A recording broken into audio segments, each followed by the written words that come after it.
Hi, Trivikram, we are on live now. Yeah, I'm able to see that. Okay. I think we have just 2 more minutes. So by 6 o'clock, we'll be able to start. Okay, sure.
So can we start, sir, at 6 o'clock? Yeah, we can start. Okay. Very good evening. Warm welcome to all of you to the webinar series hosted by Advocates Association Bengaluru. We are back with yet another young, energetic advocate. It wouldn't be wrong if I call him a dynamite. Yes, we are with Mr. D.R. Ravishankar, founder partner of LexNexus. I'm sorry. So we are very pleased to have you today this evening, Thank you. and a warm welcome to you on behalf of Advocates Association Bangalore. Before we move on with today's session, I would like to briefly introduce today's chief guest, or rather our speaker. Just a moment, there's some sound disturbance.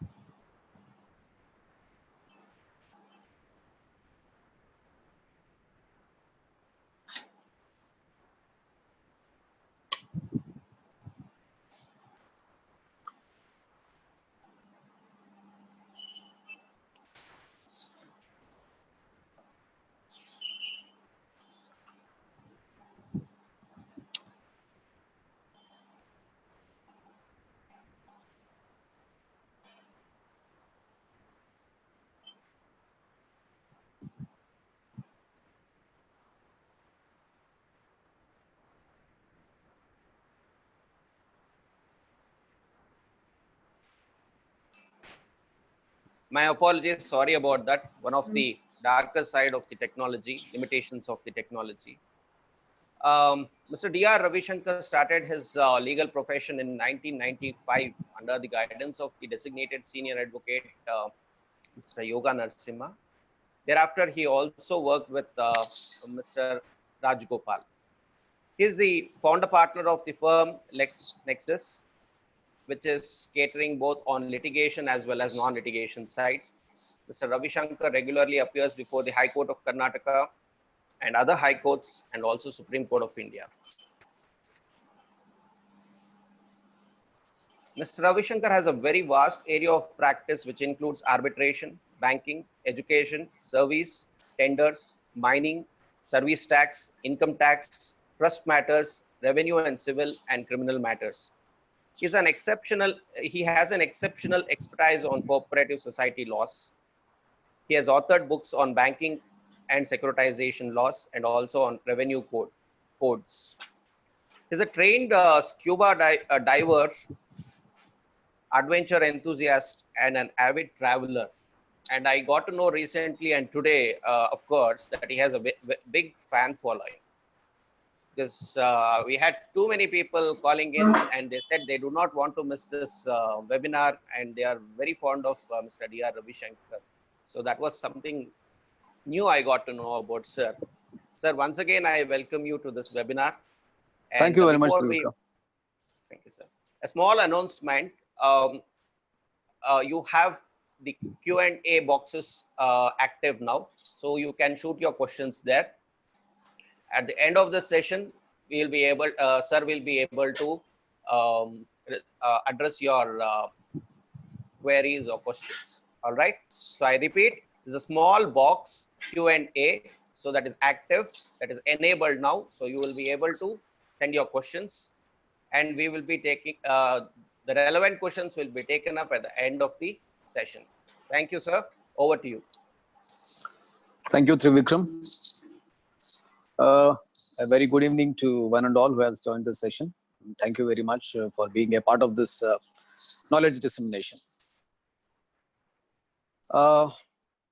Pre-trial proceedings in Civil Procedure Code appears to be a very odd subject. I would rather say that this is a very, very unusual subject on which a speaker would like to speak. But considering its importance in the scheme of the Code of Civil Procedure, which has not gained its significance in the conducting of the proceedings, I felt it appropriate when Trivikram asked me to choose a topic. I was more than keen to speak on this pre-trial proceedings in the Code of Civil Procedure. No doubt it may appear to be a very dry topic, but I'll try to keep it as interesting as possible. As a prelude to commence my talk on the pre-trial proceedings, we know that we have the reflections of the Anglo-American judicial system in the Indian judiciary. Now, what is this Anglo-American judicial system, more particularly pertaining to the civil jurisprudence? We have a justice dispensation system which is called as an adversarial system. Now, what is meant by an adversarial system? Adversarial system classically means that it is for the parties to bring forth their case, and the court is required to decide upon the correctness or otherwise of the issues brought before the court by the parties and give a verdict. Now, the matter ends there. There is nothing beyond it which would be done by the courts in an adversarial system. Now, this was the system which was followed during the colonial rule. 1908 is the statute which we are dealing with, and then it is continued after the independence period as well. When it came to the question of adversarial system of justice as a part of or essentially the judicial system of this country in imparting the civil justice in particular, it was found by many judges that there were circumstances where on the principle of this adversarial system, justice became a casualty and a mortality, and it pricked the judicial conscience. So this kind of outbursts in a judge had resulted in their expressions in various judgments. As a matter of fact, this adversarial system was condemned at the first instance by Justice Krishna Iyer. And then, of course, there are very limited number of people whom we would find. Subsequently, we find Justice A.K. Sikri, thereafterwards Dalveer Bhandari, are the judges who have expressed their anguish over following of this adversarial system of justice as applicable to this country. Now, why did they express this anguish? Now, what they found was that adversarial system pitted unequals in a platform where the judge is merely required to decide upon the rights of the parties based on what they have brought before the court. They found that the disadvantaged class, socio-economically challenged class, were very, very disadvantaged in these kind of proceedings where it was adversarial. Therefore, it was very appropriate for the judges to coin a methodology by virtue of which this inequalities caused on account of an adversarial system is taken away. I still remember having interacted with many of the sitting judges as well as even the retired judges of not only the district courts, the high courts, and even some of the judges of the Supreme Court. Their experience was that when they are deciding a case in an adversarial system, even in a writ jurisdiction where a party is unable to produce materials and the government being the master of the records withholds the production of the materials. Without the materials being produced, the courts being helpless in deciding certain cases where courts may not have exercised the jurisdiction. They found that notwithstanding that a person was to be rendered justice, but still their hands were tied in not giving them any justice on the principle of materials not brought before the court by the party seeking the relief. That is what is adversarial system. Now, if I were to just take a recap of some of the judgments which were passed condemning this adversarial system as applicable to this country, Justice Sikri, in one of his judgments, went down very heavily and said that adversarial system is doing no justice. He also refers to various other judgments and the writings of Lord Cardozo, which criticized the system of adversarial system. Then we find that Justice Zalveer Bhandari, whom I will call as the champion of the cause of an inquisitorial system as in contradiction to the system of adversarial system, where in Maria Margarita Fernandez as well as Ram Rameshwari Devi's case, he very cautiously treaded a path and said, look, when a judge is sitting and deciding a case, are you expecting him to be a mute spectator? Or are you expecting him to be merely conducting the proceedings without any active participation or merely passively participating? And at the end of the trial, just make an assessment of whatever materials are produced before him and say, the judgment lies either in favor of the plaintiff or in favor of the defendant. Is this the judicial system which we are expecting? So in that context, Justice Zalveer Bhandari went on to hold that if there is no quest for truth, there is no justice. Ultimately, justice essentially means a relief that could be granted on the basis of truth, not on the basis of what is a failure on the part of a disadvantaged party in bringing forth the materials before the court. So now, as things stands, the pre-trial proceedings which I am now speaking about was highlighted to be mandatorily followed by various judgments of the Supreme Court, including the judgments which I refer to as having been rendered by Justice Zalveer Bhandari. After Justice Zalveer Bhandari's judgment, I have also come across some of the writings of Professor Madhav Menon, where Madhav Menon said that adversarial system is an unfortunate system considering the diversities of this country. It is not possible to follow the system of adversarial system of justice. I also came across the writings of the contents of Justice Malimat Committee recommendations, where he said that adversarial system is a non-dynamic process and it does not seek to achieve any objective. This is the exact words which has been used by His Lordship Justice Malimat as when he was authoring for the committee. And in this process, I could also come across some leading authors and also the leading jurists commenting on this adversarial system, where they drew parallel to the goddess of justice. You all remember how goddess of justice looks like. You find that there is a lady who is having in one hand there is a scale and the other hand there is a sword, and her eyes are bandaged. Now, what does it mean? This was actually a Greek goddess Justitia. Now, while drawing parallels and indicating as to what adversarial system means, Justice Lord Denning, he observed that all right, the goddess of justice being blind towards the favors and prejudices is acceptable, but she should not have the bandages around her eyes when there is a quest for truth. She should clearly see the truth. So this is what has been insisted over the ages, at least from the past over 60, 70 years.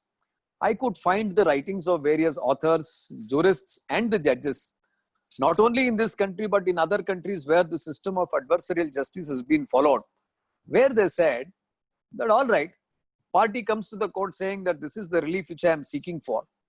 And you wanted the party to prove his case, notwithstanding that the defendant may contest, may not contest, or he may not cooperate in the conducting of the proceedings. And ultimately, a decision may come either in favor of or against the plaintiff. So this system is what startled the entire people who are concerned with the institution of dispensation of justice. So it is in this context when we find, under the scheme of code of procedure, what are the procedural safeguards provided to ensure that the so-called vagaries of the adversarial system, in contradistinction with what we can call as the inquisitorial system, can be addressed. So this is exactly what I intend to speak today. This was only a prelude to indicate that we are in a system of justice where we are at a disadvantage, because it is something like you want it, you do everything. Ultimately, there is one umpire who will either raise his finger or he may not raise his, or he may nod his head. So this is the difficult situation which we are now dealing with the procedures as called as pre-trial proceedings. Now, what is this pre-trial proceedings? Trial. So pre-trial essentially means that we should understand what is meant by trial. Trial has been understood as a stage after framing of the issues or after settlement of the issues. You may remember that when the amendment was made in 2002 by introducing Order 6, Rule 17, that the amendment has to be sought pre-trial. Then the interpretations came before the Supreme Court, and the Supreme Court have clearly held that pre-trial is up to the stage of framing of the issues. Post framing of the issues, then the trial is deemed to have commenced. So therefore, there is no confusion as to what is meant by trial. The moment the issues are framed, it is deemed that the matter has come up for trial. Now we are dealing with the situation up to the stage of framing of the issues. Now, in the usual parlance, you please exclude the consideration of the interlocutory applications. I am not dealing with the interlocutory applications like you file an application for injunction, you are filing an application for appointment of receiver, you are filing an application for the attachment of the properties before judgment, the commissioner appointment. No, I am not dealing with any of these interlocutory situations. I am dealing with the matter being dealt with on merits. So in this context, let us understand how conventionally, as we understand, the court proceedings takes place. You file a plaint. The court issues summons. Against the summons, the defendant enters appearance. He files a written statement. Then the next stage is to post the matter for issues. Issues are framed, matter goes in for trial. And thereafterwards, the trial goes on and on and on. In this context, I just wanted to tell a small anecdote. I think some of, it's in Kannada, if I were to translate in English, the luster of it may be lost. So I will put it in Kannada itself. There was one case where a very senior advocate, a very witty lawyer, was required to cross-examine a witness. A district judge, a very, very vociferous district judge, told him, you should go on with the cross-examination. Otherwise, I am going to discharge the witness and close the side and post the matter for judgment, because it was for cross-examination of the defendant's witness. The witty advocate told him that, no, I am not ready in the matter, so you have this matter on some other day. But the judge said, no, then you are taking the risk. Then the witty lawyer said, all right, you put him into the witness box. The witness got into the box. Then next, what happened? The witty lawyer started asking, ಏನಪ್ಪ ನಿನ್ನ ಹೆಸರು? ನಿಮ್ಮ ತಂದೆ? ಯಾವ ಊರು ನಿಮ್ದು? ಎಷ್ಟು ಜನ ಮಕ್ಕಳು ನಿನ್ಗೆ? ಎಷ್ಟು ಜನ ಅಣ್ಣ ತಮ್ಮಂದ್ರು ನಿಮ್ಗೆ? ನಿಮ್ಮ ಹೆಂಡತಿ ಹೊಸ ಸಂಬಂಧನ ಹಳೆ ಸಂಬಂಧನ? ಎಲ್ಲ ಎಷ್ಟು ಆಸ್ತಿ ಇದೆ ನಿಮಗೆ? Like this, he went on and on and on. He had already cross-examined the witness only relating to the relationship of the parties for almost 45 minutes. About 4 to 5 pages of deposition had been already recorded. Then the counsel appearing for the other side, he stood up and said, my lords, this is a suit for injunction. The case is that both of them are neighbors and the neighbor is seeking to encroach upon as an extent of 3 feet. And witty lawyer said, look, I told you, I'm not ready in the matter. You ask me to cross-examine, I am cross-examining the witness. So this is what happens when the judge is not abreast of the facts of the case and he does not undertake the entire courses of the pre-trial proceedings and starts conducting the trial. He himself does not know. He becomes merely a passive participant during the course of the trial, permitting all and sundry questions to be asked during the course of the trial. So in this process, justice suffers. The time suffers. Fair justice does not happen. So now what is that which needs to be done? And what is this pre-trial proceedings? Now, as I told you, the pre-trial is up to the stage of framing of the issues. Let us go stage by stage. The suit is filed upon presentation of the plaint. Now, a plaint is presented under Order 7, Rule 1, Section 26, Order 4, Rule. Order 4 regulates the presentation of the plaint in duplicate. The plaint is deemed to have been instituted under Section 26, Order 7, Rule 1 speaks about what is the presentation of the plaint. And Order 6 also deals as to what would be the contents of the pleadings. Now, once the plaint is presented, it does not by itself go on record. It goes into a scrutiny of the judge to find out whether the court to which the suit is presented is having territorial jurisdiction, is having pecuniary jurisdiction, and is having jurisdiction over the subject matter. This is the first part of the scrutiny which is undertaken. The second part is to find out whether the court fees paid is sufficient, whether the valuation is made properly. Then thirdly, the court will also venture to find out whether there is a cause of action for the suit being filed in its form and whether the suit as filed is prohibited of being taken cognizance of or the nature of relief being granted prohibited under any of the provisions of the law in existence. So these are the first part of the scrutiny which is undertaken by the judge. Now what we find that once you file a plaint in the usual course other than the scrutiny which is undertaken by the registry, the judge does not act upon judicially.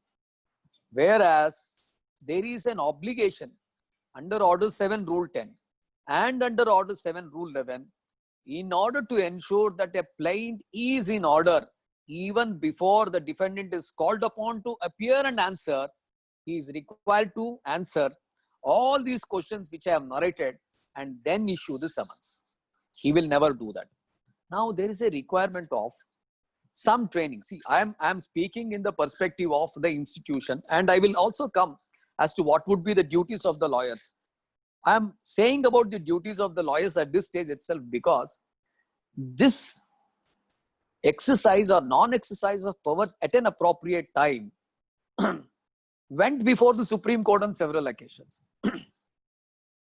Then Supreme Court said that these powers, though exercisable before issuance of summons or merely by looking into the pleadings, are also the aspects which can be agitated by the defendant upon appearance.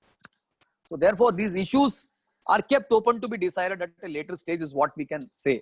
But nonetheless, why do you want the defendant to come? If a proactive judge or an active judge is an answer to various maladies of vexatious and frivolous litigations at the threshold stage. So therefore, this is the first stage. Now comes the stage of issuance of summons. How does a summons being issued? Summons is issued saying that issue summons.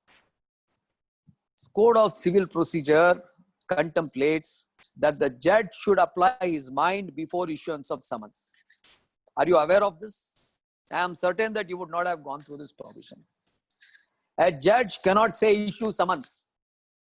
A judge should say issue summons for final disposal or issue summons for settlement of issues. A judge cannot merely say issue summons.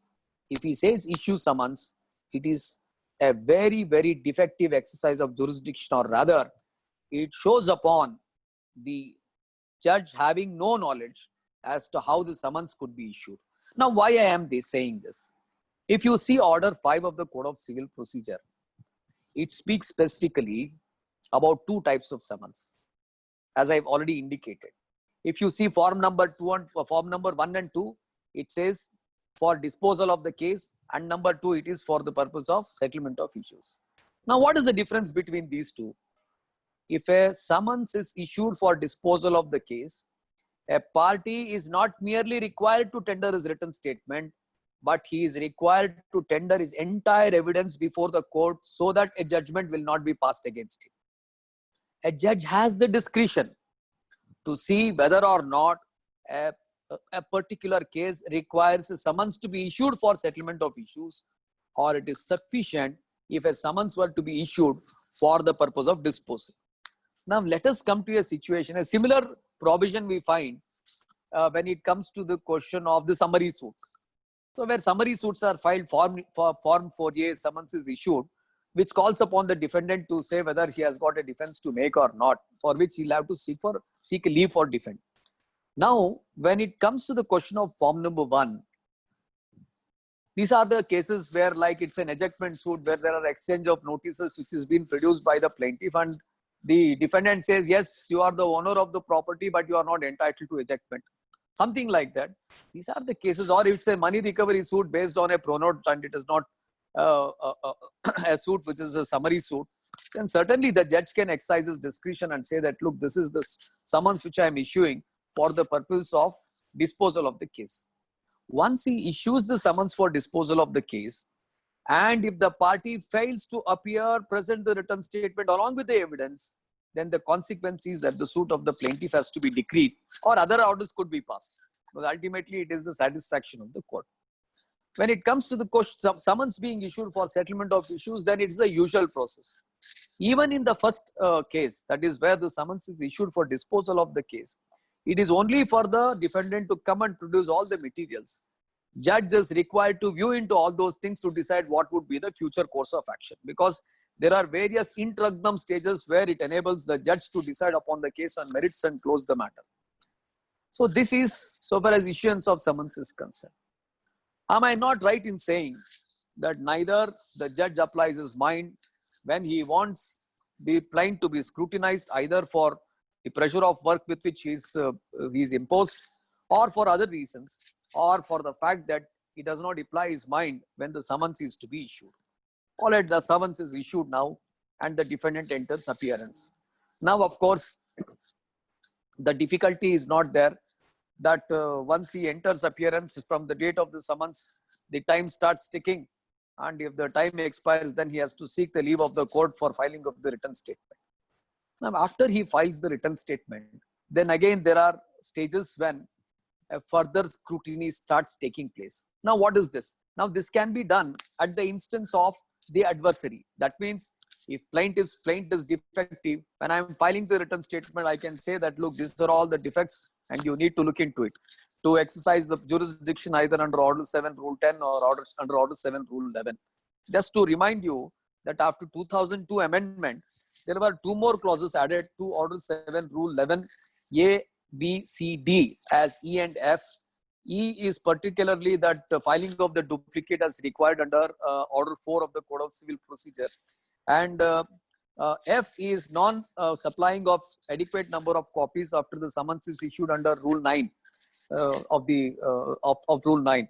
So therefore, after this process is undertaken and the written statement comes on record, then again, the stage comes up where the proactivity of the counsels comes into play.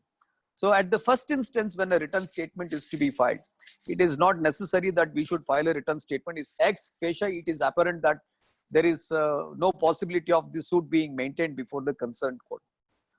But it is always prudent that written statement can be filed and even the objections could be filed. The Supreme Court in umpteen number of decisions have taken the view, if the plaint is defective, it is defective. The filing of the written statement would not cure the defect in the plaint.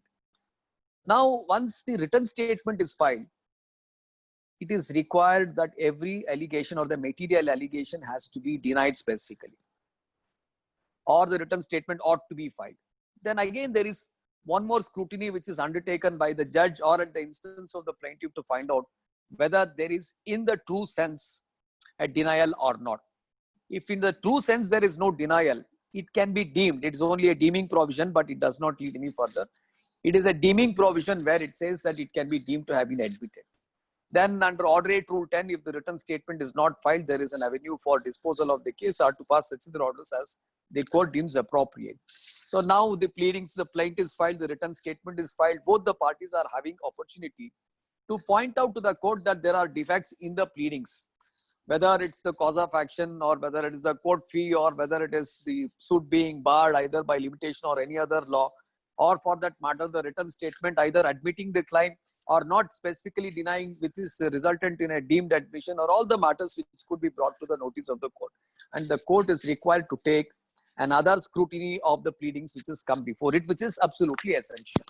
Now comes the question, pleadings is complete. What will be happening? In the usual course, what happens? Written statement filed, post it for issues, call on. This is the usual order which we will find.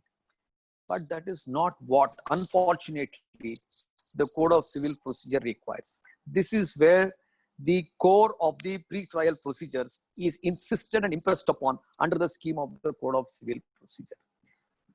Under Order 10 of the Code of Civil Procedure, you may remember Order 9 is only pertaining to the issues relating to the issuance of summons, default of the parties, and so on and so forth, which in substance is a default jurisdiction which will be exercised by the court. When it comes to Order 10 of the Code of Civil Procedure, it consists in two parts. First, number one is the court will get the admissions and denials, and the same will be recorded under Order 10 Rule 1. This is the first part of it. And the second part of Order 10 Rule or Order 10 Rule 2 is that the oral examination can be done by the parties or their companions.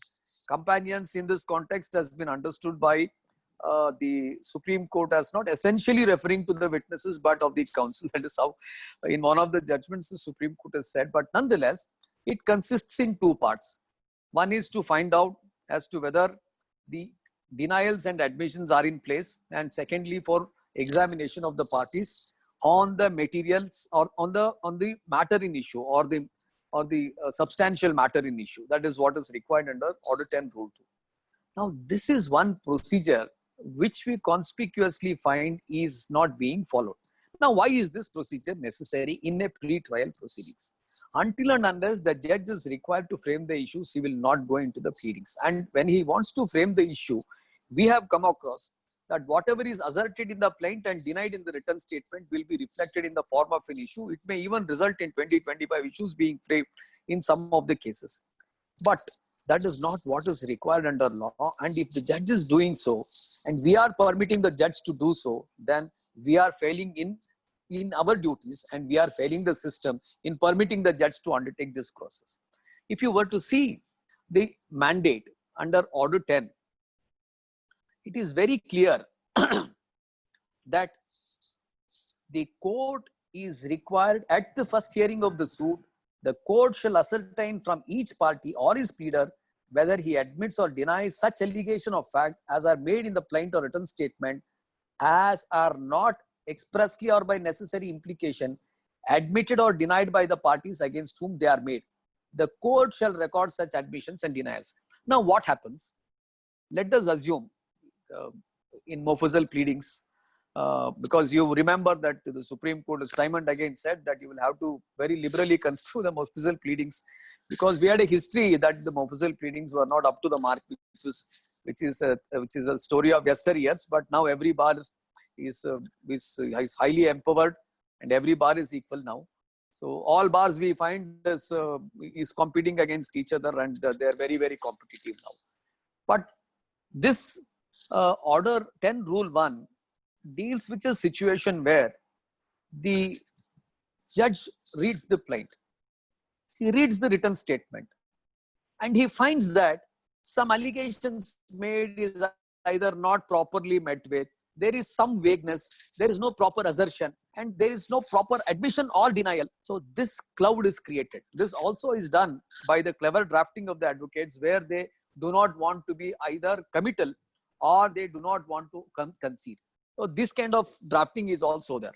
So these are the nuances which we find from the pleadings, where the judge is duty bound to read both of them and put across to the parties and the pleaders to find out with clarity that this, whether you are admitting, this you are denying. Now, why is this required? This brings about a clarity of what the case of each one of the parties are. There should be a absolute clarity. Now, once this is done, it further proceeds to say about the reference of the parties to alternative dispute redressal.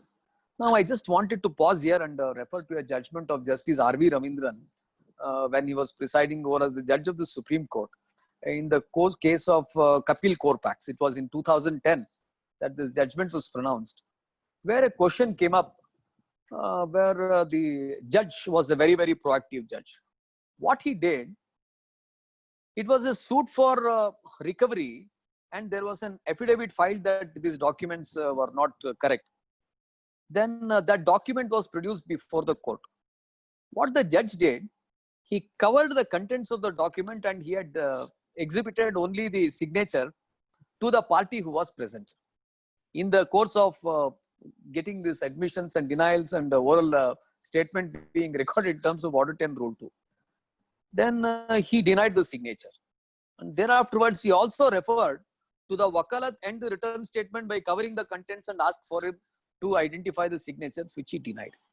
Based on this basis, he initiated proceedings under Section 340 of the Criminal Procedure Code. So now the matter went up to the Supreme Court. Supreme Court then alarmed that the scheme and scope of Order 10 Rule 1 is not for the purpose of probing, cross-examining and deciding a case, but it is only to ascertain what is the real question in controversy and bring about a clarity of the controversy between the parties. The object is this.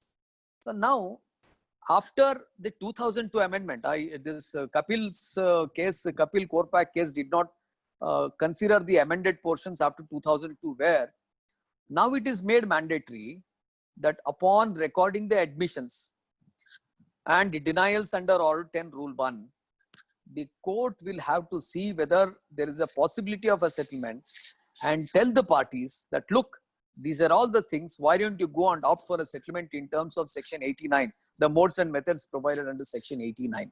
And thereafterwards, the suit has to come back within a time stipulated. That is the tenor of the amendment made in the year 2002. Now, when it comes to the question of Order 10 Rule 2, it speaks about at any subsequent hearing. So therefore, first hearing is when the parties have completed the pleadings and they have appeared before the court for recording their statements in terms of Order 10 Rule 1. Then comes the situation of a subsequent hearing after the first hearing, where the court would orally examine any party appearing in person or present in the court, able to answer any material questions relating to the suit by whom such party or pleader is accompanied. Now, this is very vague. As I told you, Rule 2 does not indicate the purpose for which this has to be done, which has now been clarified by the Supreme Court. But there was an earlier judgment of the Supreme Court, that is Narayana versus Satyanarayan versus Narayan Rao, where it said that when the court in the process of undertaking this exercise comes across that there is an admission, and on that basis the suit ought to be decreed. But that is not the present view as taken by Justice Ravindran.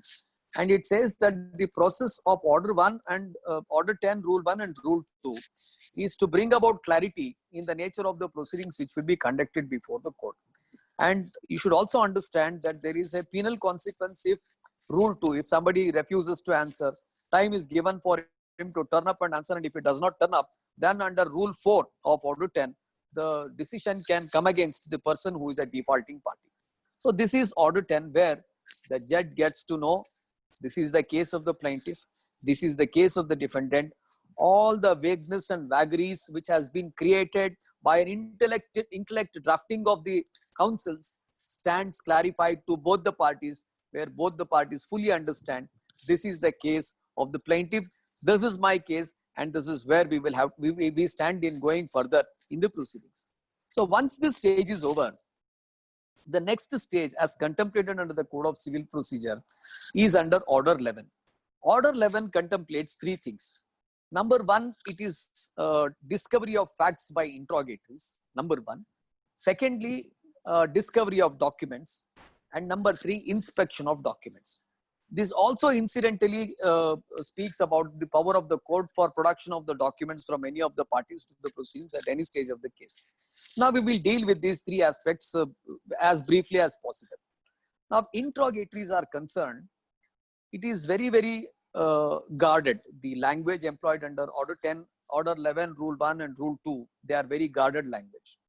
The interrogatories are in the nature of questions, not akin to a cross-examination.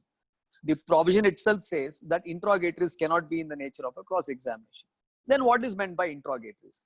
Notwithstanding the examination of the parties, recording of the statement, if there is a gray area where certain things which ought to have been said has not been said, withheld by the party, and an information which ought to have been disclosed is not disclosed, or some materials which is not forthcoming from the details, are all the things which could be sought for in the nature of interrogatories. Now, it had been a past experience of the courts that interrogatories are delivering of the interrogatories was itself adopted as a dilatory process, though this was intended to minimize the scope of trial. But nonetheless, we should understand that whenever a procedure is provided, until and unless it is used and reused, we will not achieve the very object with which the provisions are implemented, and a mere possibility of a misuse does not mean that the provision should be rendered redundant or it should not be followed. Now, there are inherent safeguards that are provided in rendering the interrogatories. Interrogatories which are vexatious and which is too much in detail, scandalous, are the interrogatories which will not be permitted by the court. And if an interrogatory is to be answered, it should be answered in the nature of an affidavit, which becomes a part of the record and which can be relied upon by the parties during the subsequent course of the proceedings. And if a person does not answer the interrogatories, there are penal consequences, adverse inference could always be drawn. Rule 21 is a very extreme situation when an interrogatory is not answered. In such circumstances, it can even result in an adverse decision being given to the defaulting party. So this is the collection of the facts by means of interrogatories.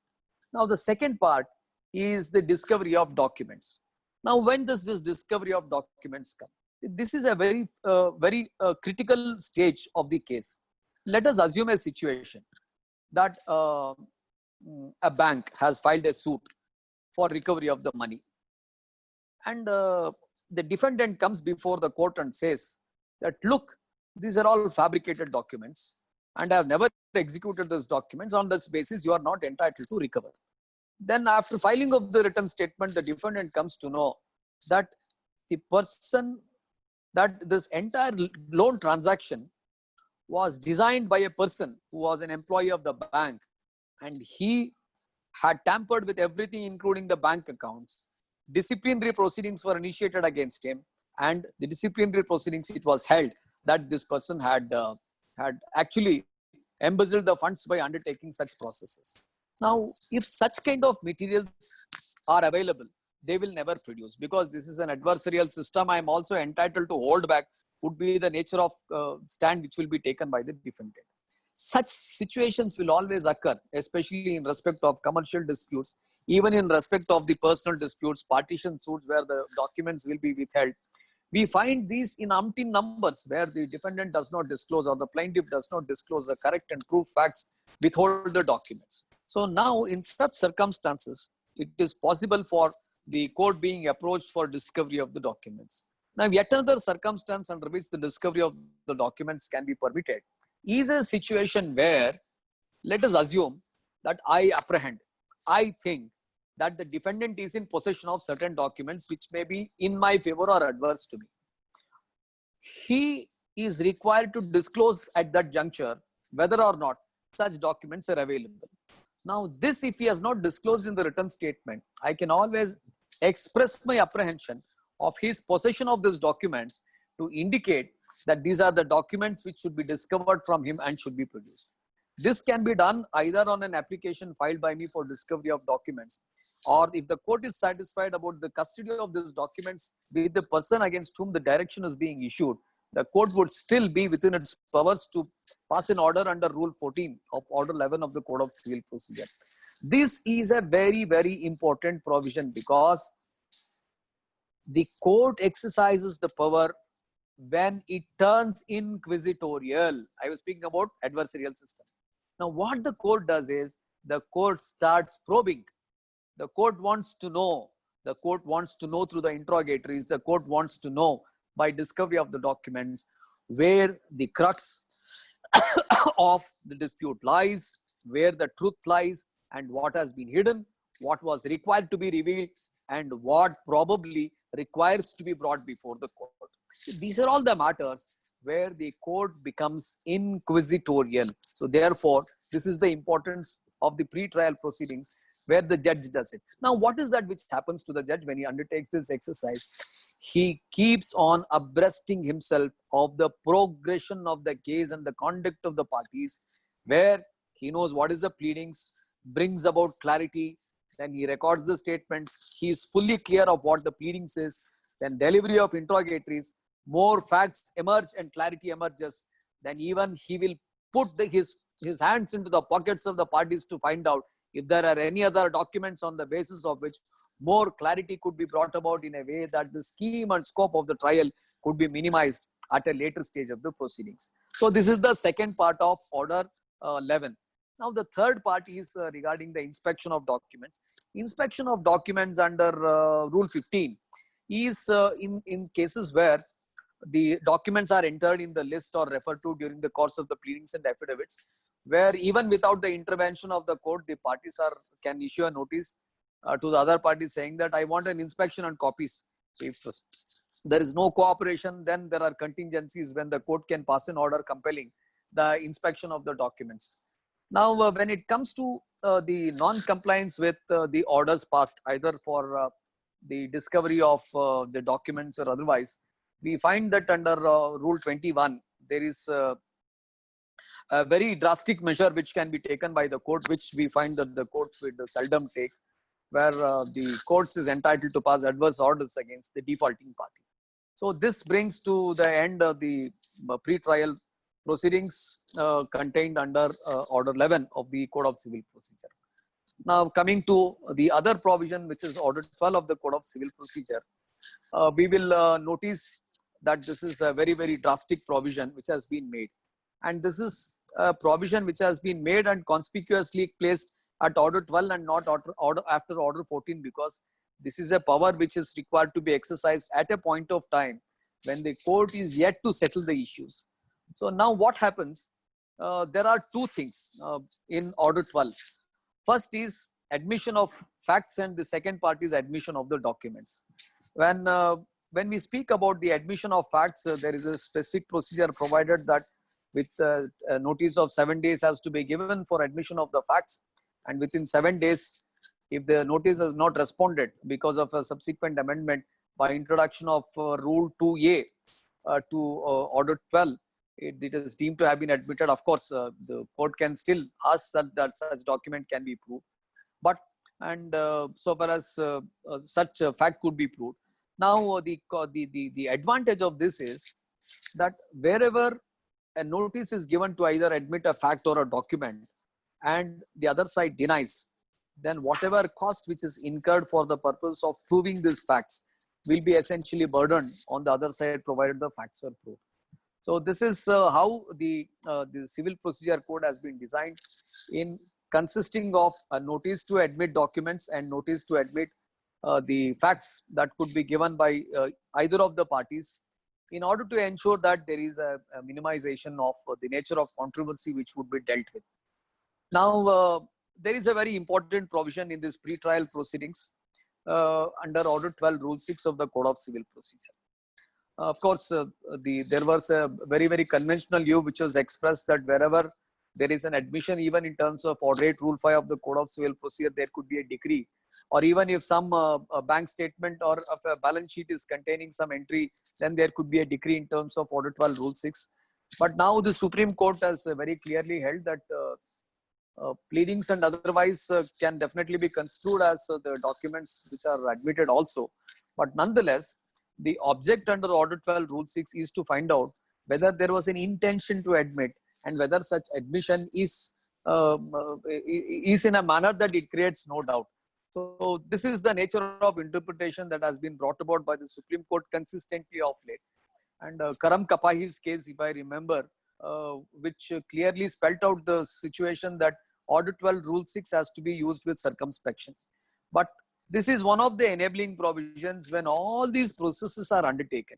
Parties are examined, and thereafterwards the interrogatories are exchanged, a notice to admit documents, notice to admit even the facts is given, and something is brought about where there appears to be an admission which is unequivocal, which will enable the court to pass a decree in terms of Order 12 Rule 6 of the Code of Civil Procedure. Now, these are the three substantial provisions which I find. And Order Section 30 of the Code of Civil Procedure is the substantive provision under the scheme, and this is the part of the schedule which permits all the three things: discovery of documents, the notice to admit documents, then inspection of documents, etc., are the things which are enabled under Section 30 of the Code of Civil Procedure. Two more provisions which I have to refer in this process of pre-trial proceedings. Firstly, it is Order 14. If you go to Order 14 of the Code of Civil Procedure, particularly Order 14 Rule 4 of the Code of Civil Procedure, it's a very important provision. The Code of Civil Procedure requires the examination of the parties, ascertainment of the facts at various stages of the proceedings. Very, very interesting provision, Order 14 Rule 4. I have read to you Order 10 Rule 1. Court asks the parties. Order 10 Rule 2, orally the party will be examined. Then exchange of interrogatories as well as the documents having been discovered or the inspection being provided. Then we are coming to a situation where the facts are required to be admitted or denied, or the documents are required to be admitted or denied. After all these processes are completed, the court is fully clear as to what the case is all about. But still, kindly see Order 14 Rule 4, where the court is of the opinion that the issues cannot be correctly framed without the examination of some person not before the court or without the inspection of some document not produced in the suit. It may adjourn the framing of the issues to a day not later than 7 days, and may, subject to any law for the time being in force, compel the attendance of any person or production of any document by the person in whose possession or power it is by summons or other processes. That means the court need not wait for the trial to commence.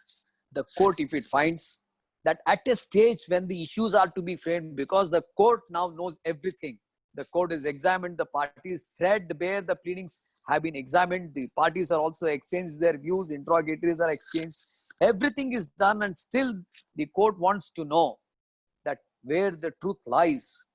Look at this. This is not adversarial. The court will put the hands into the pockets of non-parties to the proceedings. Kindly mark the sentence, who are not before the court. That means even a person who is not before the courts can stretch its arms, put its pocket to get the facts and truth or the documents from him to frame the issues in relation to a suit. Look at the beauty of this legislation. 1908 Act, it came out with all these details and the nature of duties which are to be exercised by the judges and the lawyers similarly. And why?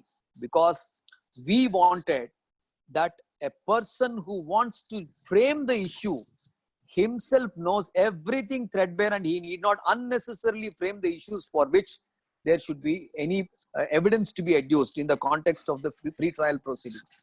But this is the beauty with which the Code of Civil Procedure has been enacted. Now, unfortunately, we find, at least from my experience, that these are very, very, very rarely operated provisions.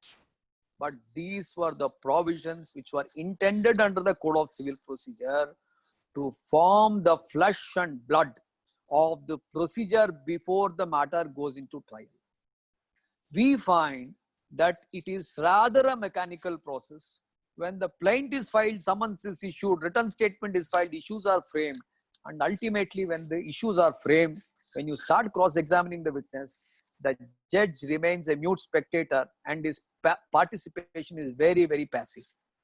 During the course of the trial having been conducted, when cross-examination is taking place, everything when it takes place, then the judge realizes, yes, there is something in this case. And after all these things, he would not have gone through even a single document. Everything he does after the entire evidence is concluded. Then what we will find in the judgment? We will find the hidden ideas of the judge having spurting itself out in the judgment, which he would not have disclosed to us when the case is going on. This is what we call it as a justice done, but not seen to be done. This is never contemplated under our jurisprudence. Justice should not only be done, but it should be seen to be done. But it's our experience. I don't think there is any exception to it. There may be exceptions where the judges are very, very participative, even during the course of trial and the arguments, but they form the exceptional group. Why an exceptional group? Let us assume there is only one judge who does this, that he will conceal his thoughts for himself. He does not participate openly, and ultimately at the end of the day, he discloses new philosophies and theories as a part of his judgment. And we will be startled, whose case was it? Because it's an adversarial system of justice. But this one judge will be handling the fate of many people. One case, if it is decided wrongly, mark my words, one case, if it is decided wrongly, it's a failure of the system of rule of law and the dispensation of justice. The judiciary and the advocates have to ensure that no single case is decided wrongly. If you are propagating a theory that a case is decided wrongly, then what is the consequence? I still remember I was watching a movie.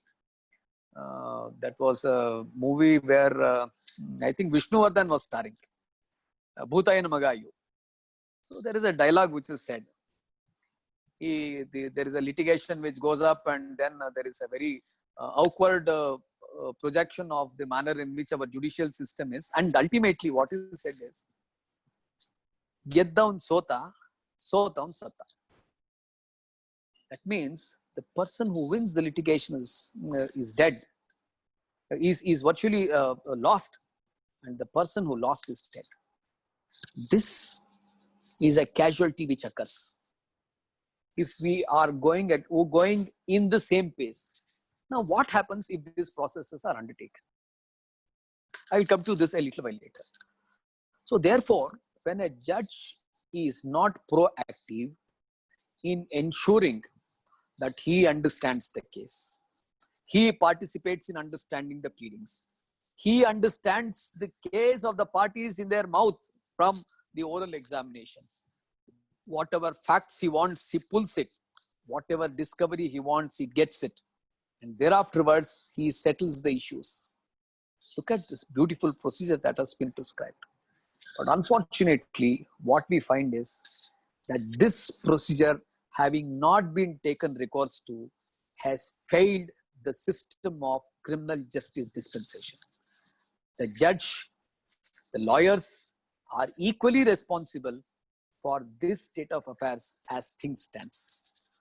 This is what is not said by me. This is what is the words of Justice Dalveer Bhandari, and also the words of Lord Burger, who said that it is the responsibility of the lawyers to tell the judge, because ultimately it is the lawyers who will guide the judge to go in the right or the wrong direction. That is how he has put it. So these procedures having not been undertaken, what happens? Now, these are all the processes. One of the drawbacks of undertaking these processes can always be said that it is time consuming and it protracts the proceedings. Now, as things stands, I ask you, call upon you, demand upon you to read the provisions which I have said. Every single provision says that it should be done within 7 days and 10 days. Every single provision is provided with a fixed time frame within which time this powers has to be exercised. In other words, pre-trial is time bound. So once this process is undertaken, and when we go into trial, the judge knows the case. And like how I said about the witty lawyer, the judge will not permit him to ask to whom he is married and from where that married relationship came in a suit for injunction. This vagaries would not occur when the judge is participating. And also one more thing which you should notice, At every stage of what I have now indicated, whether it is under order 10, 11 or 12, everything is recorded. It becomes a part of the court record. And even the successor judge, merely by looking into the proceedings, will be aware as to what the parties are up to for the decision in a relevant case. So in these circumstances, the judge knows to what extent the trial should be conducted, and he knows where to curtail the trial. He may even say that this witness is necessary or not necessary. The cumbersome trial proceedings or the conventional trial, I have come across. In fact, as a matter of fact, I was going through one second appeal which had come from Haveri. And believe me, there were two witnesses who were examined on behalf of the plaintiff as PW1 and PW2, and it was a suit for bare injunction pertaining to a bond. Believe me, they had cross-examined for 120 pages and 80 pages, two witnesses, 200 pages. Just imagine the time which would have been consumed of the judge in recording 200 pages of deposition pertaining to a bond. So this becomes ridiculous, and this is the procedure which we are following, unfortunately. Even in a single case, if you do it, then the justice suffers. So therefore, I would rather conclude that time has come for one and all to realize, including the lawyers who are conducting the civil proceedings, gear up and then buckle up to ensure that your pleadings is in order. Defects are pointed out to the court. Insist upon the court to know the case. Ask the court to be inquisitorial to the extent it is permitted. And when you go into the trial, you will realize you have a participative judge whose eyes are not bandaged. He wants to see clear the truth. Therefore, I would say that pre-trial proceedings is contemplated under the Code of Civil Procedure is and should be and has been under the Code of Civil Procedure, but not in practice, an essential part, and I would call the flesh and blood of the entire procedure from the stage of the pleadings till the framing of the issues. So that's my conclusion. I hope that I have concluded my talks within the time given to me and I have not overshot. And secondly, whatever information I could gather and I have disseminated will be of some assistance to the learned counsels who have been a part of this seminar or who would rather go through this at a later point of time. Thank you very much, and thank you, the Advocates Association, for giving me this opportunity. And I have been watching Trivikram along with his engineer. I didn't get his name, who has been Akash. yes, Akash. So who has been doing a wonderful job, and I can find that in our Jitsi Blue Jeans Zoom of our High Court, we are finding it very difficult to argue the matters. But in the present presentation, I can find that the technology is at its best in their hands. Okay, and even the organizing, Trivikram has been doing it very well. So congrats to the Advocates Association for this knowledge dissemination process, because this is a process where I also get to read something when I need to share some information. So I'm so happy about this, and thank you one and all concerned. Thank you very much. So thank you so much. That was a wonderful session, not just enlightening, but thought-provoking as well. We have a couple of queries already dropping in. We Yes. have Mr. Rohit Kamath who has a question. Yeah. Mr. Rohit, you can go ahead. All the Mr. Akash, please unmute all the viewers. Let them be able to shoot their questions. Hello, sir. It's always Akash, a delight. can you hear me? Yeah, Rohit. Unmute Hi, it. Rohit. All right. Yeah. Please go on. Sir, there was this matter that we were actually handling. So it was a summary. So it so happened that the judge had issued the notice. The title read Form 4A. Yes. It was the nature of it, the description and everything was in the form as an, it was a notice for summons. So we went Yes. appeared in the matter, but we never took the leave to defend in that Correct. case, because it Yes. was just, even though it read as Form 4A, the content Yes. was only for summons in the case. So in such a Correct. case, issue, what do you actually go about? Because under summary suits, what happens is the plaintiff gets a right to actually seek for issue of, summons for judgment. No, Once, I'll tell you, there is a very small difference between a summary suit and a regular suit. in a summary suit, the right to file written statement is not a matter of right. But when you want to seek leave to defend, you would have filed your address for service 10 days in advance, 10 days, and thereafterwards you will have to seek. But first thing which you should remember is, if you see the term and tenor of Order 37 and the Form 4A, until and unless the summons is accompanied with the entire set of papers, it is no summons under Form 4A. If it is a defective summons, then it is deemed to be a summons for settlement of issues. That is a view taken by our High Court. So once the summons is defective, then you are relegated to the general procedure of a civil suit, that it is deemed to be for settlement of issues. And so far as the non-insisting, now once the court proceeds to say that, let us assume that you are issued with Form 4A and you do not appear before the court and file an application seeking the address for filing the address for service, and subsequently the other side coming before the court and seeking for summons for judgment. You people have waived your right. This is a right to be exercised by you, not suo motu by the court. Okay. It is an application to be filed for leave to defend. It's an application which is required to be made for the purpose of issuance of summons for judgment. If you don't secure the orders, you have given up your right and submit yourself to the regular jurisdiction.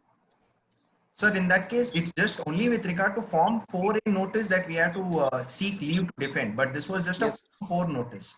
So in that, if it is a Form 4 notice, our High Court has said the moment you are guided by the summons. Summons means it is a dictate of the court, where the court says you please come and answer the issues, or you come for settlement of issues. So you can't be expected to comply with the other requirements, notwithstanding it is a suit under Order 37.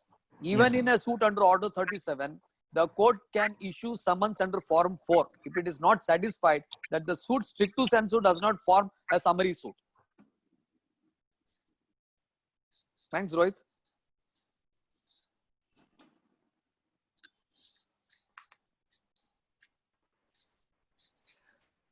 Mr. Akash, before we proceed with the next question, can you please unmute Mr. Rangnath? We have our president was logged in, and we also see our general secretary. The president wants to have a word with our speaker. Can you please unmute Mr. Rangnath? Hello. Namaskara, Rangnath. Sir, ಏನು virtual court office ಮಾಡ್ಬಿಟ್ಟಿದ್ದೀರಾ ಖುಷಿಯಾಗಿ. ಏನ್ ಮಾಡೋದು ಹೇಳಿ. Thank you, sir. Thank you, ತಮ್ಮಿದ್ರಲ್ಲೂ. Thank you very much, Rangnath. I fully appreciate that under your leadership, you are taking up the intellectual empowerment of the advocate fraternity is a very, very welcome step.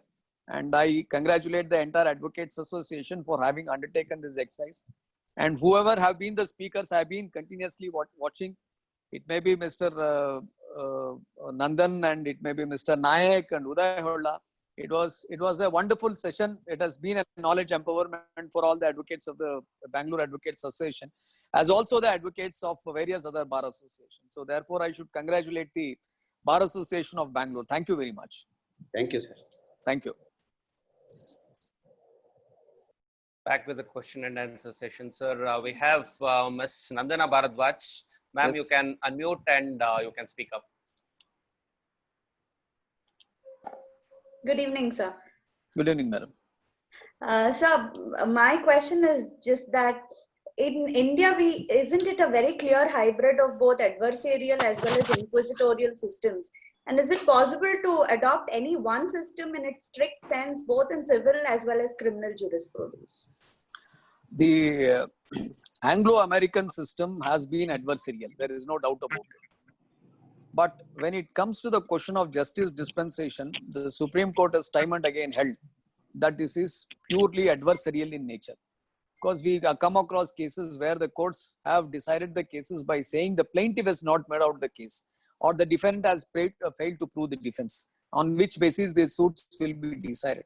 You also would have come across a situation where it would be said that notwithstanding that the defendant might not have proved his case, but nonetheless, plaintiff has failed to prove his case, therefore we are extending the relief to the plaintiff. This is purely an it's an adversarial setup. That is how the judgment will be rendered. See, we are speaking about two parts. One is the procedural part, the other one is the substantive part. When it comes to the question of being in the procedural part, there are some reflections of inquisitorialness induced in the system. Like let us assume section 165 of the Indian Evidence Act, where the judge is empowered to put questions against a witness. These are all some procedural safeguards which are provided against a known adversarial system. Otherwise, the judgment will be delivered purely as an adversarial justice dispensation. The court will only say whether the plaintiff has proved the case or whether the defendant has made out his case. Even in the criminal proceedings, it will only be said whether the prosecution has proved his case or not, or if a defense is raised, whether the defense is raised to the case of the prosecution. So therefore, we are dealing with procedural safeguards in an adversarial setup. So system remains adversarial. Procedure to some extent permits inquisitorialness. That's how it is.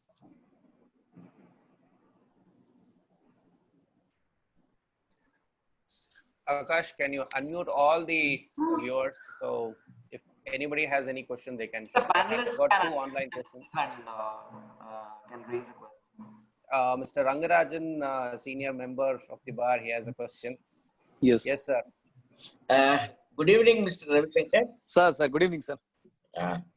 See, I have heard you with interest and quite a comprehensive commentaries on the pre-trial Thank you, and sir. its significance in general. Now, you made a very interesting reference to the goddess of justice. Yeah. I am almost 47 years in this profession. Sir, We had the occasion to hear yes, from one of the most illustrious Chief Justices of India, yes, who came from Karnataka. Now, he had visited England during his tenure, sir, and he was sharing his experience to the Sir. advocates.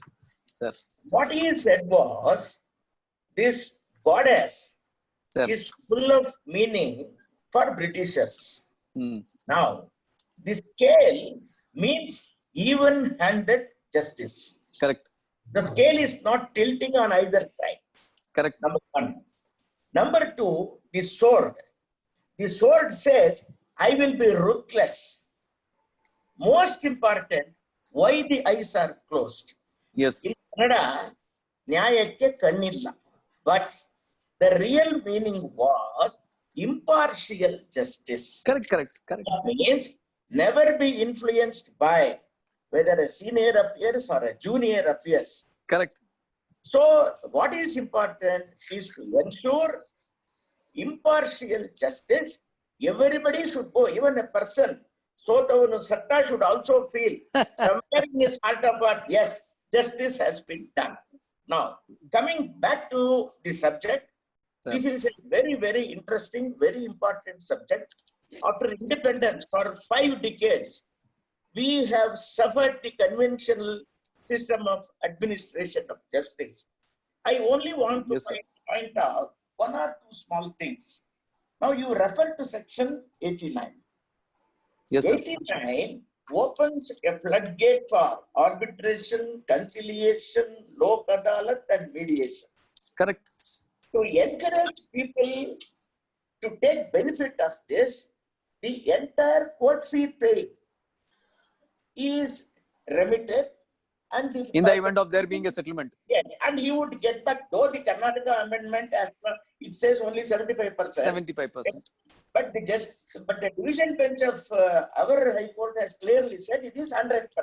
Correct. Now, there is one other provision, Order 15 capital A, Yes, sir. which deals with case management hearing.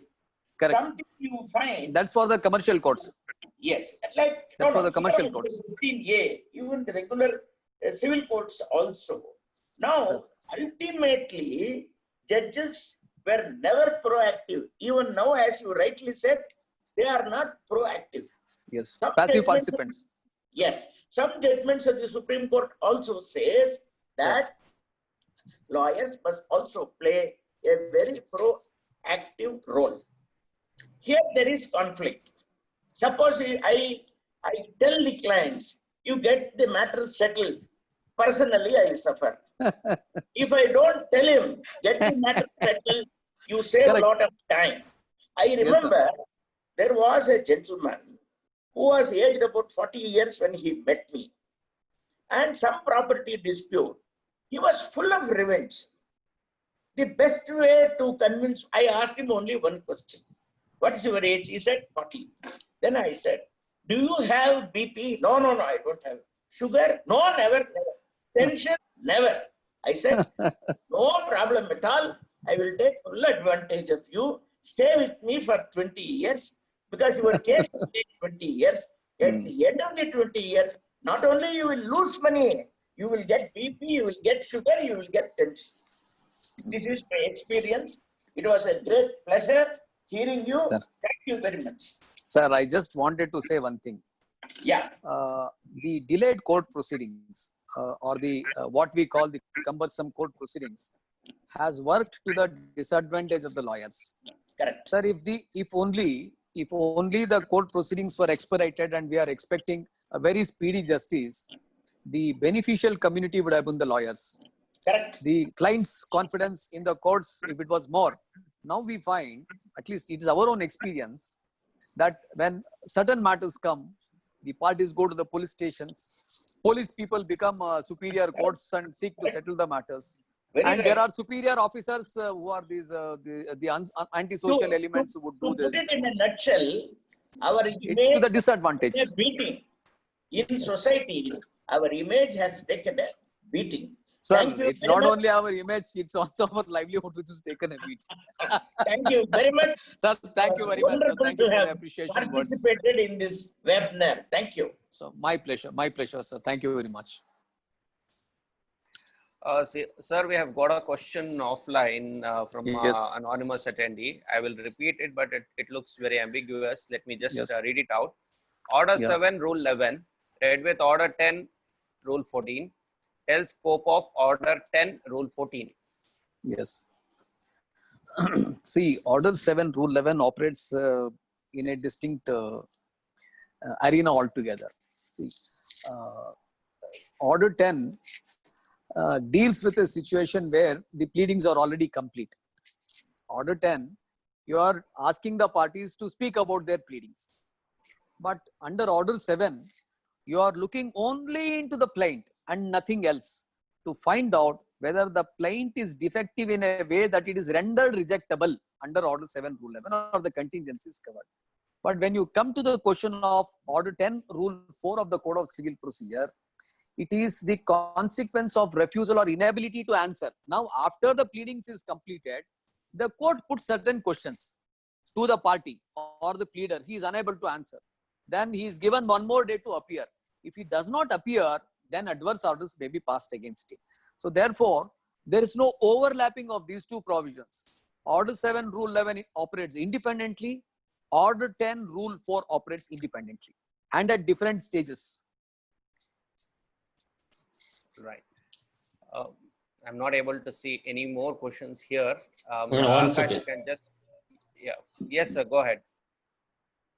Yeah, Ravishankar ಅವರೇ ನಮಸ್ಕಾರ. Namaskara. Long time. It's been a very, very long time. Yeah. I would request, the magnanimous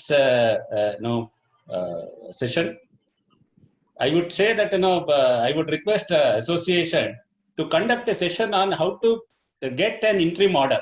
Mr. Ravi Shankar is the master in that. Ranganath sir. I think Rangnath is logged off.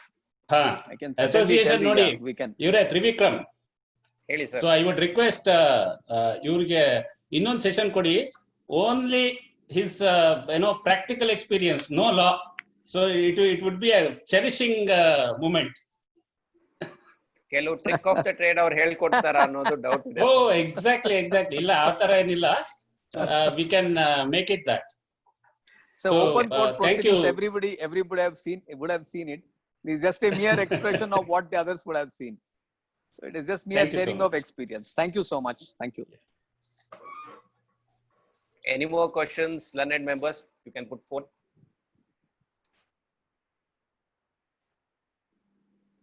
Any more questions? I repeat. All right, that's about. Yes, sir. There is one question. On what grounds the suit can be rejected before issuance of the summons? That is there in the chat box. Q&A. Yes. Sir. Now, there are two things. One is a plaint being returned for want of jurisdiction, where the suit does not activate itself.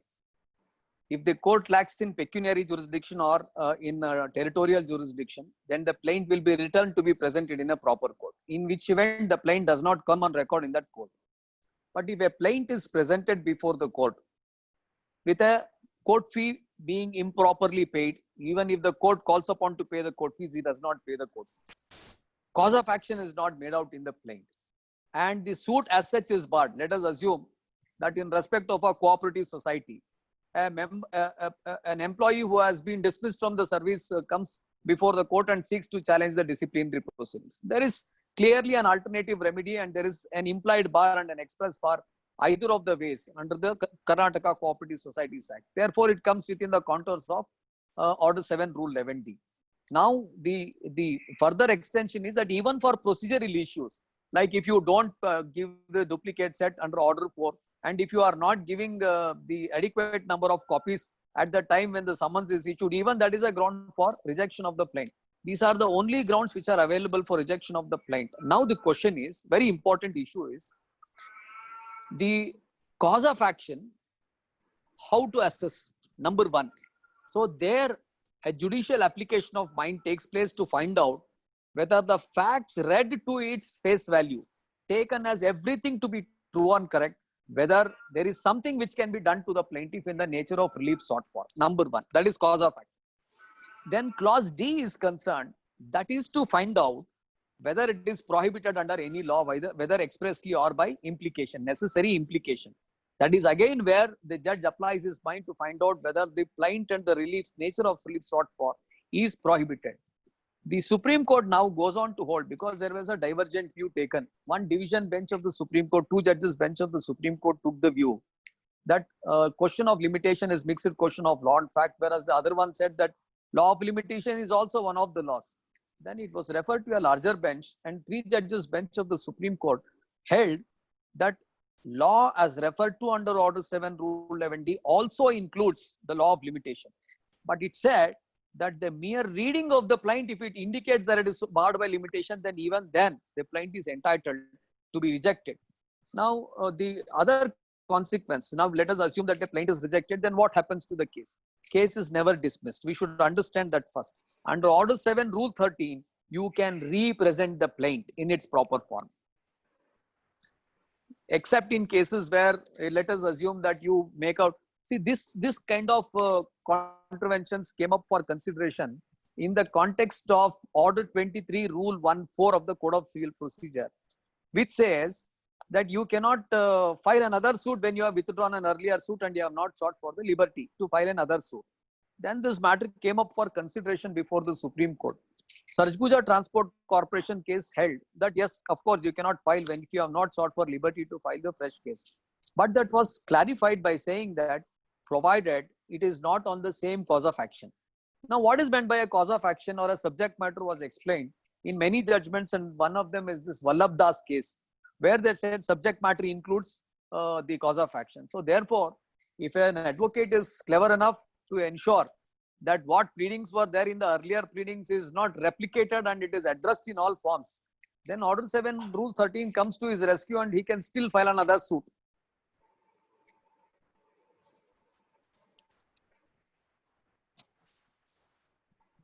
I think that addresses the question which was asked for. I think the speaker, the viewer is muted or something like that. He got logged off, perhaps. Okay. Any more questions before we wind up the session? Sir, I have one question. I am Ravi Kumar from Raichur Bar Association. Yes, sir. Hello, Mr. Ravi Kumar. Pleasure Sir, having you on the Advocates Association webinar. Yes, sir. Thank you, sir. It's very much informative for us. My query is, sir, that Sir. section 20A of Specific Relief Act, where no Yes. injunction can be granted against the government with Correct. related to infrastructure, provided if it is causing delay in such project. So Correct. we have a, sir, I'll complete my question, sir. Please, Sir, please. I have filed a suit for mandatory injunction against the government for the Narayanpur left bank canal work. They are digging the canal. We don't have any issue with the digging of the canal. Let them do the work. It has been pleaded in Yes. our plaint. While digging Yes. of the canal, there are many cart roads, sir, bandidare, where the farmers will go by taking their cattle or bullock cart to do their agriculture activities. These roads, they Yes. have been cut down for the digging of the canal. And they are Correct. supposed to put a cart track crossing bridge on that. Means they have to lay out a slab on the canal so that either side of the farmers will travel that side and they can do their agricultural activities. I will answer this, Mr. Ravi Kumar. See, Yes, sir. cart paths are something called as right of way. Yes, Okay. sir. The right of way or a public street which is given by the government. Yes. Or this is reserved for the user of other persons in the land belonging to another person. This is essentially the right of way. Now, a question as a came up easementary before the right. Supreme Court. No, not an easementary right. See, there is a lot of difference. Easementary rights is ownership is still vested with another person, and Sir. a person who is not the owner is entitled to use that land. Subservient. See, this is easement is entirely different. Okay. But when you are speaking about cart path, it is a public road. Okay, Yes. it's a public way that is being. Yes. Voice got muted, sir. Sir, voice got muted. Mr. Akash,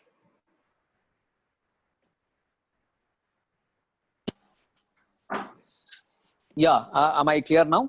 Yes, yes, yes. yes, yes. Yeah. Audible. See, this is a land belonging to the government as per the revenue documents, Yes. right?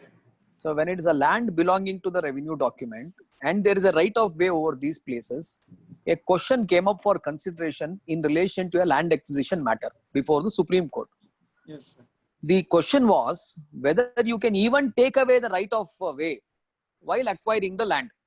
Because when they are making a nala, these lands would have been acquired. Correct? Yes. Yes. So the Supreme Court said that even the right of way can be acquired by the government. So, yes. So once the lands are acquired, the land vests free from all encumbrances and rights, including your right of way in the government. So, okay, sir. So therefore, under the scheme of the Karnataka Land Revenue Act, you will find, I think under section 68 or 69 of the Land Revenue Act, it is provided that if you are curtailed with the right of way, it is for you to find out another route and then apply to the Tehsildar or the concerned revenue officer, and he will ensure that you will get a right of way. So it is not that you are left without a remedy, but government is entitled to curtail your right of way when the acquisition takes place for a public project. For a Sir, public but under, purpose.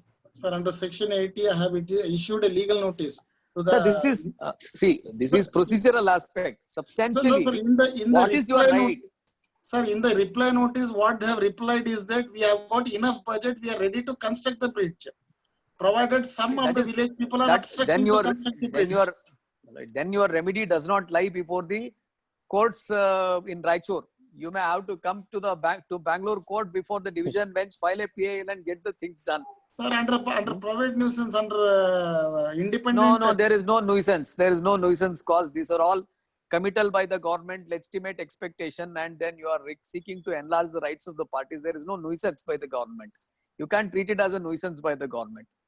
It may be Sir, too overfetched, prolific to say that there is a nuisance by the government in forming a nala because there is a promise to construct a bridge. It is on not farming of the nala, sir. For non-construction of the slab on the nala, it's nuisance, causing nuisance. Correct. No, it doesn't cause a nuisance. It is a commitment given by the government which it is not done. So your remedy will be to come to Bangalore.